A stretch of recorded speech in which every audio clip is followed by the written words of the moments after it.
And one of the cool things I heard Malice say in an interview that I really fucked with was that, being an older hip hop artist isn't a bad thing. And I think when you try to put that on an artist, or if you're an older artist trying to be a younger guy by Yeah. doing what they do, you stunt the growth of the genre by not allowing it to grow, because you need artists that are in their 50s, like Nas, Malice, Hove, those artists, Fonte, artists that are going to give you music from that perspective. That's how you grow the genre. Yeah. And I think you really get that on this project a lot, because you're hearing them at this late stage in their career and where they are in life.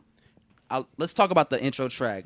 Birds Don't Sing. Yes, so it's an intro about them talking about their last time talking to their mother, which is Pusha T's perspective, and their father, which is Miles' perspective. Yeah. And I think when it comes back to that point Miles is making, where you need this perspective in hip hop to grow the genre, I think this was a perfect song to really show that. Like, this is a very important song, I think, in hip hop right now. And probably because Malice's verse on this song to me is like one of the most powerful verses I've heard on record.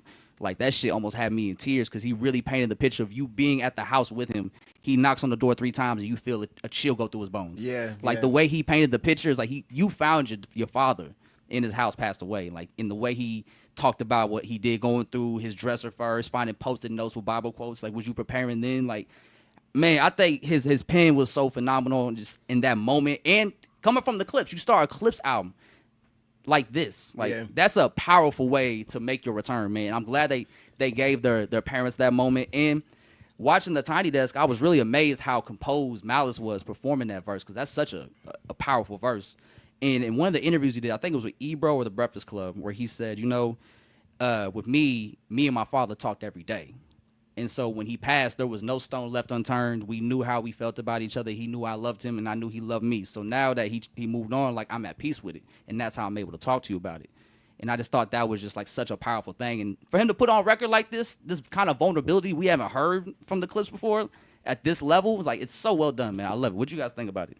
I agree. I mean, I feel the same way. It was a great song just because when you get a topic like that, when somebody's making a song that's dedicated to their loved one, it's so easy to be a fan of it, because that's coming from something where, unfortunately, no matter what walk of life you're in, everybody has been through that before or will go through it, where it's like losing somebody who's very important to them, a loved one. So it's always comforting to hear somebody give their perspective on it, because grief is one of the things where the perspective will never get tired. Everybody will have their own unique perspective.